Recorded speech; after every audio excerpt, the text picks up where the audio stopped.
Hi and welcome back to Hedge Fund Manager. I'm Karl-Mikael seeding. We are looking at Atlas Copco in today's deep dive, and it's time to check the fundamentals. Remember, we do face some headwinds in terms of technicals, both for the market and for Atlas Copco in itself. So we're hoping for fundamentals to be really cheap in order for us to be interested in initiating an investment in the stock. When doing a P equals F times V analysis, you can of course use any online resource. I typically recommend Koyfin. I find it very easy to use, and you actually get access to a lot of data for free. So this is the perfect beginner's tool.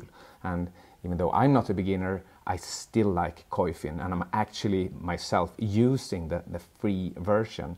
I don't see any real reason to get any more details than that from a screener and data company like this. If I want the real details, I will actually go to the actual source, that is the reports that the companies themselves publish.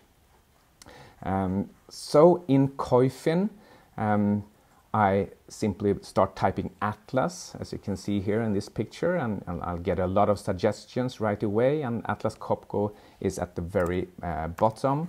Let's see what it looks like when you enter a ticker here. Start writing Atlas. You get a lot of suggestions. If you think there are too many, just keep writing. And well, here we got Atlas Copco. If you don't know which one to get, well, then perhaps you should take another company. But in Sweden, usually it's without A or B, or it is the B share, except for banks, as I said in an earlier video. Once we got Atlas Copco B, we want to, well, I've just included here in the document also, we want to go to financial analysis and highlights. You'll find it right down here at the bottom left, snapshots, estimates, analysis, news filings. So let's go for financial analysis. I click that one. We get a scroll down menu. We can choose highlights or whichever one we want. The highlights here correspond to the highlights here. And then you have income statement, balance sheet, etc. To the right, which corresponds to these below.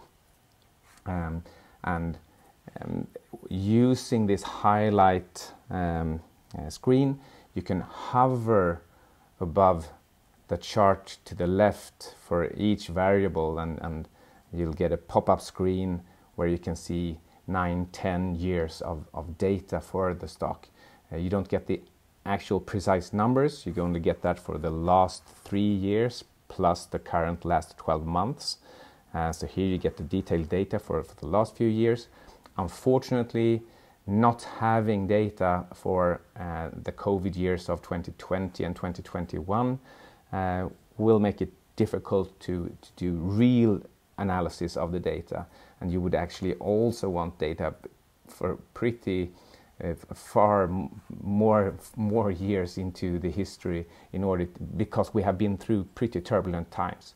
On the other hand, that also means that unless, except for the very top professionals, there's no way that we can just quickly, in just a few days even, understand a company like this fully. I mean, it's a huge company. It's got more than 100 billion kroner in sales per year, and so. And this is actually the reason that I use P equals F times V formula, because it kind of gives you a real top-down view of whether it is pretty cheap or pretty expensive or very cheap or very expensive. And once we get to that point, we can start digging deeper. And that will be topics of deep dives far into the future, or actually deep dive additions, because this is the deep dive. But for the future, I'm planning to show you how to dig even deeper into the actual operations and in detailed forecasting on a quarterly basis, and also how to interpret the most recent 1, 2, or 3 quarterly earnings reports and the guidance and the qualitative statements that you get in those. But that is for future videos. For now, the deep dives focus on this overall formula and method, trying to just hammer it in with 50 of these over the course of a year, which should give you the tools on how it's supposed to be done. But the details, just as for any golfer, you will have to practice the swing. I can only teach you the theoretics, how the method works, but to actually go through the motion and do the nitty-gritty work, you would have to do that yourself, of course. You cannot rely on other people for your own research. So let's move back to the actual numbers. So what are we seeing here? Well, revenues are slowing a bit. Look at the last 8 quarters here. You can see Atlas Copco's sales plateauing. If we look at the growth rates, they are coming down from almost 40% year-on-year rates, now down to 0 for the last 3 quarters. We have seen this before, after COVID, and during the slowdowns of 16 and 18. There was some trouble in the corporate bond market in the US, for example, and then we restarted the economy with stimulus programs. And Atlas Copco also did get a boost from the semiconductor industry and not least lately the AI boom. And nevertheless, you can see this slowdown here toward the end. Maybe the AI boom will give them another boost. Maybe a slowdown on the economy will dampen numbers. Can't really know, but what we can see is that this is a cyclical company, and they do not have very stable growth rate. Let's look at EPS. It's slowing too, but maybe not as much as you might have feared. So apparently they have good control over their margins. This is the year-on-year growth rate for earnings per share. They have it's sometimes been at 25 to 30% per year, but they are currently at about 0% per year, so flattening out. So the question now is, should we value Atlas Copco based on earnings or on sales, or perhaps book or something else?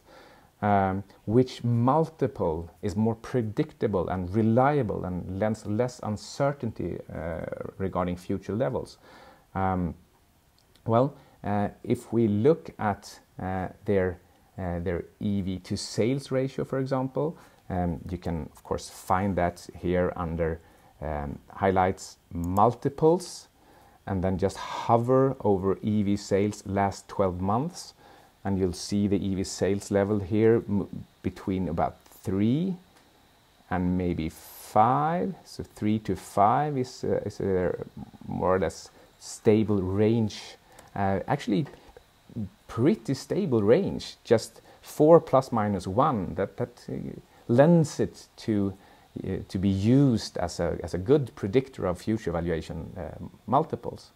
And if we look at EV to EBITDA, so an earnings-based multiple, you can see that it's even more stable between 12 to 18. So 12 being at the very low end, 18 is more or less their upper bound, apart from very short bouts of extreme optimism.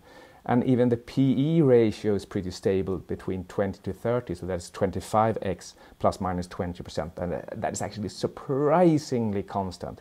So I would say either of these multiples would be good enough to use for the CAGR in the next part of this deep dive.